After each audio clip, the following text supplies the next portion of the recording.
ఇక రెండో విషయం, ఇప్పుడున్న సిట్ చీఫ్ సజ్జనార్ గారు, హైదరాబాద్ పోలీస్ కమిషనర్ సజ్జనార్ గారు, సిట్ ఇప్పుడు ఆయన సిట్కు చీఫ్ గా ఉన్నాడు. ఇప్పుడు రెండవసారి ఏర్పాటు చేసిన సిట్, పొలిటీషియన్లను వేధించడం కోసం ఏర్పాటు చేసిన సిట్ ఏదైతే ఉందో ఆ సిట్కి ఆయన చీఫ్ గా ఉన్నారు.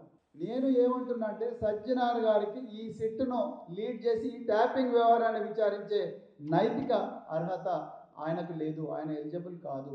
ఎందుకు? ఇదే సజ్జనార్ గారు 2015లో ఇదే ప్రస్తుత ముఖ్యమంత్రి రేవంత్ రెడ్డి గారు టీడీపీ ఎమ్మెల్యేగా ఉన్నారు. మరి ఆనాడు ఎమ్మెల్సీ స్టీవెన్సన్, ఎవరైతే స్టీవెన్సన్ ఉన్నాడో స్టీవెన్సన్కు 50 లక్షల నోట్ల కట్టలు ఇచ్చి ఓటు కొనుక్కోవడానికి, ఎమ్మెల్సీ వేం నరేందర్ రెడ్డి ఎమ్మెల్సీ కోసం ఓట్లు కొనుక్కోవడానికి లంచం ఇస్తున్న కేసులో పట్టుబడ్డాడు. ఆనాడు డిఐజీ ఎస్ఐబిగా సజ్జనార్ గారు ఉన్నారు. ఇంటెలిజెన్స్ చీఫ్గా ఇప్పుడున్న డీజీపీ శివధర్ రెడ్డి గారు ఉన్నారు. వాళ్ళకి తెలియదా ఇవన్నీ ఎట్లా జరుగుతాయో? వీళ్ళందరూ రేవంత్ రెడ్డి ఆ లంచం ఇస్తున్న సమాచారం ఏ విధంగా సేకరించిందో వాళ్ళకి తెలియదా? ఈ ఆఫీసర్ల మీద ఆంధ్రప్రదేశ్లో కేసులు ఉన్నాయి.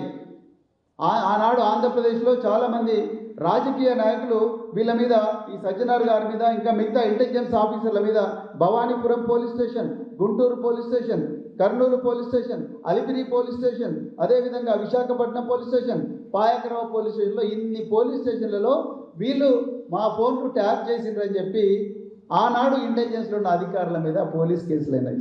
ఆనాడు ఇంటెలిజెన్స్ ఉన్నది ఎవరు? సజ్జనార్ గారు, శివధర్ రెడ్డి గారు. ఇప్పుడు ఆయన సజ్జనార్ గారు కమిషనర్ ఆఫ్ పోలీస్ అయినారు, శివధర్ రెడ్డి గారు డీజీపీ అయినారు.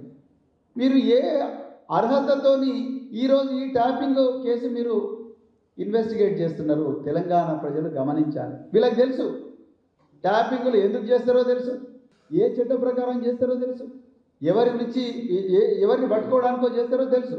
అయినా కూడా వీళ్ళే కేసులు ఎదుర్కొంటున్నారు. వీళ్ళు ట్యాపింగ్లు చేసినారు.